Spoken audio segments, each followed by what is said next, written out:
Good afternoon, Bulldogs. I'm Audrey. And I'm Alexis. And welcome to Bulldog Broadcast Network.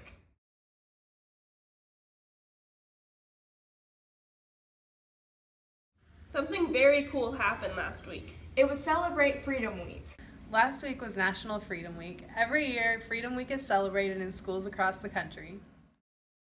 Freedom Week is something that they started implementing in the high schools and junior highs as well to just try to help the younger people understand that the freedoms they have and the things that are just kind of taken for granted. This is my opinion.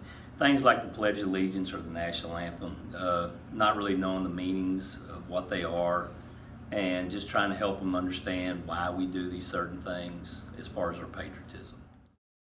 Teachers all across the nation were teaching about the Constitution and Freedom Week. We're sent to fight and we have no voice in it.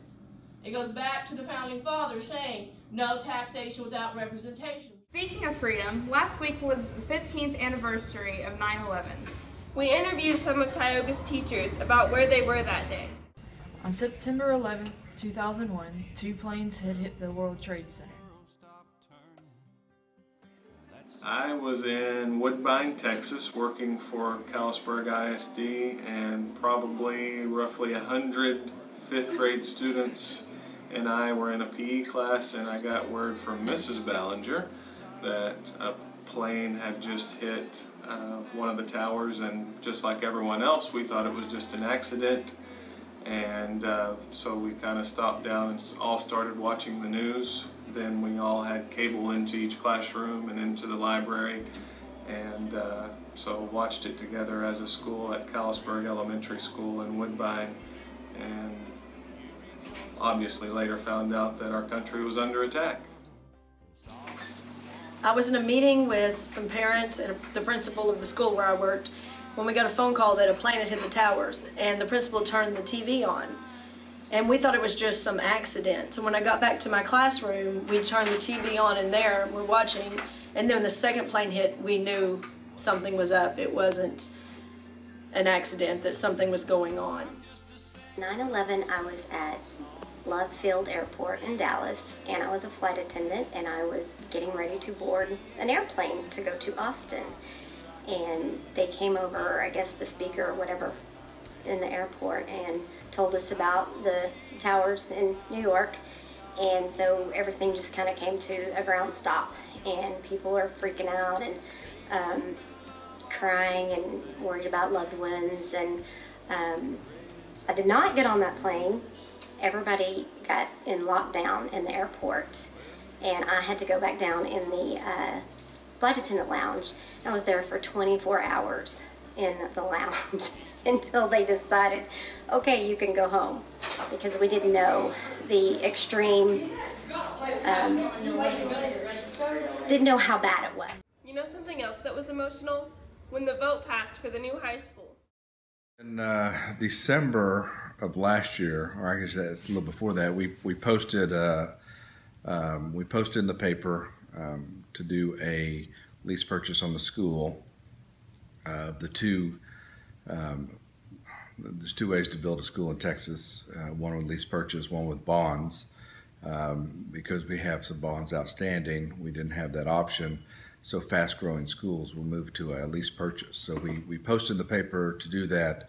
That was a valid posting, and from that point forward, we've received some opposition going back and forth with the Attorney General, and eventually came down to a referendum. A referendum eventually passed, and so now we've been given permission to move forward and build the school. So the opposition was this could have been done a lot quicker and a lot cheaper without all the back and forth and legal aspects of it.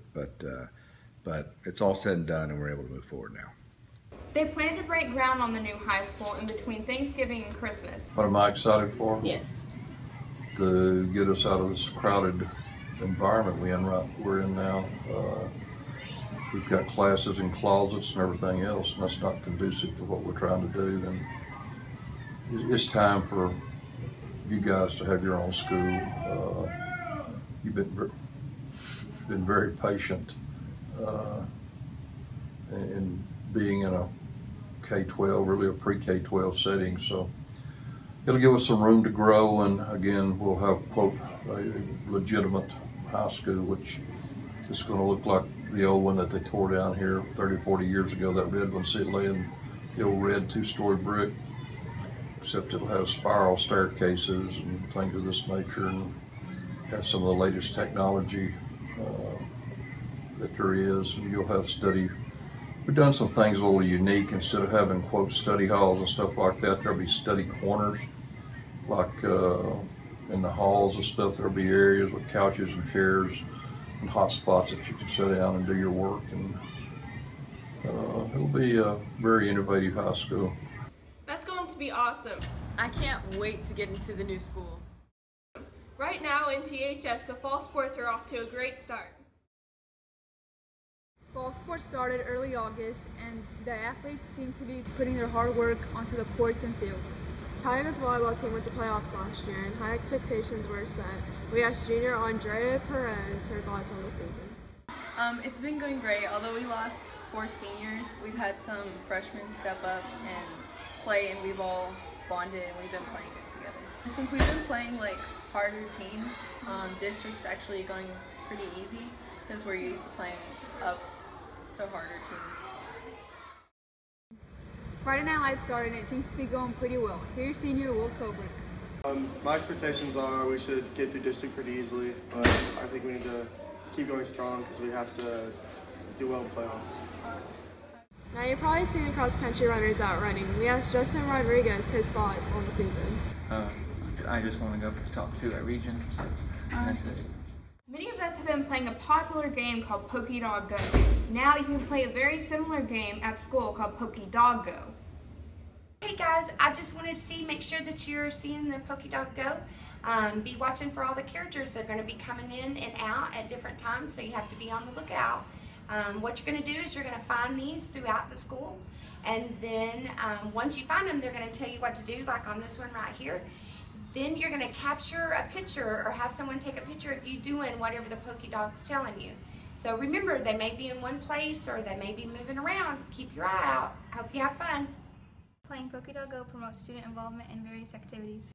I'm playing Pokey Dog Go because it's fun and it makes you get active and you find cool stuff and you win prizes. Pokey Dog Go is awesome, so get out there and catch them all. Pikachu! Thank you for tuning in to Bulldog Broadcast Network. Join us next week for another broadcast. Go Bulldogs!